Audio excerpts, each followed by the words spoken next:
WhiskyJason here, whiskey from the viewpoint of an American over here in Germany, and this time I'm at the Whiskey Live Dublin 2023 together with... I'm Jane. I work for Beam Suntory. I actually work in Dublin Airport, but I'm here at Whiskey Live today. Very, very good. So I probably won't see you Sunday morning when I fly back. More than likely not, no. Very, very good.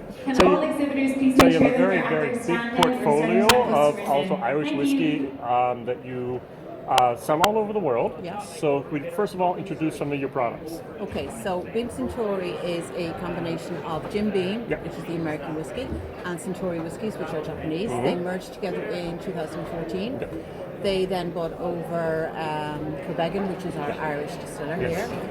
Beautiful historic distillery. If you've never been there, I call it the working museum. Absolutely, and it's still a working museum and still a working distillery today. However, most of our stuff is now distilled and made in Cooley, so which was also bought over in the whole conglomerate of everything. So before the merger. Briefly exactly, before, yes. Exactly. So most, and our master distiller works from Cooley Distillery as well. We have a range of whiskies, everything. And for example, Connemara, which is one of the first and the original peated whiskey here in Ireland. Peated is more synonymous with the Scottish whiskey. The fact that they're double distilled rather than triple distilled makes them more like a Scottish whiskey, like a lot of the Irish or the Islay whiskies. It was the original at one stage. A lot of the distilleries jumped on the bandwagon of peated whiskey. It's still the best, obviously. We have it a 12-year-old as well. With the 12-year-old, it's a lot more mellower. With this, how I would normally describe them is this one you get that immediate peat on the tongue. This one you're going to get it in the back of the throat. Okay. So it's a lot more mellower. It's a much nicer whiskey. Very, very easy to drink. Then we have our Quebecan range. So you've got everything from your regular Quebecan, which is a blend of malt and grain. Now, this one? No, that's the black version. Oh, I was going to say that's a new one. Yes. So this is the Quebecan Black. This was brought out 3 years ago. This was one of the ones that was made in the distillery in Quebec itself. Yeah.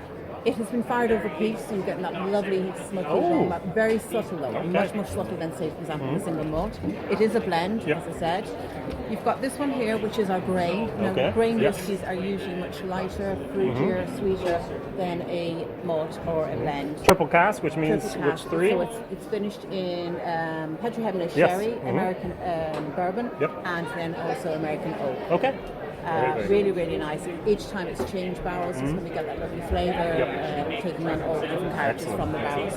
And then we've got a single pot still. Yeah. A single pot still is what we call the Irish whiskey. We're the only country who actually produces a single pot still. It is a blend of malted and unmalted barley. It does give a little bit more spice. So if you're looking for something smooth, you're going with a single malt. If you're looking for something sweeter, you're going with a single grain. If you're looking for something a little bit more spicy, a single pot still is the way to go. We also do our Tircolin range. Now, Tircolin is all our single malts. Tircolin, Connemara, and Quebecan are all under the heading of the Quebecan distillery. Tircolin are our double distilled single malts. This one here, for example, is just ex-bourbon. It's approximately 6 to 8 years old. Okay, very good. The further three are 10 years later. You can't see those, but would it be possible to pull those out as well? I can hold them up. That's great. So I do know the port cask, I do know the sherry cask, and I do know the Madeira, yes. Excellent. With our regular Tircolin, which is, I said, approximately 6 to 8 years old, these are 10 years later, finished in port, sherry, or Madeira. Sherry is going to give you a little bit more of a spice. Madeira is going to give you that lovely sweetness. Port is more of a classic finish.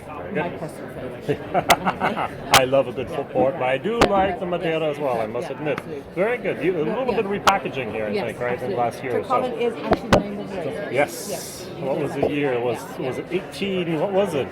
The double. I was thinking the year he won the race. So of course, I don't remember either. I can't remember. Yes. I have. But it was. Who knows? Who knows exactly? He did win the race, absolutely. All right, very good. It was made in homage to him, absolutely. Yes, excellent. And has always been. Anything else you need to know?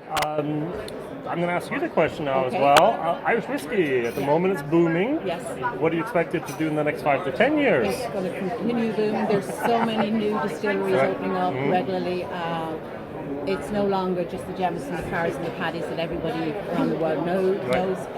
You know, there's so many of the older distilleries that are reinventing themselves, and a lot of the new distilleries coming on board as well, which is great to see. Yeah. So exactly. So rising tide actually helps all the boats, including Beam Suntory in this moment. Excellent. Well, thank you very much. And thank you. All right. So WhiskyJason here. Thank you very much for watching, and together with Jane. from Beam Suntory. Thank you. Thank you.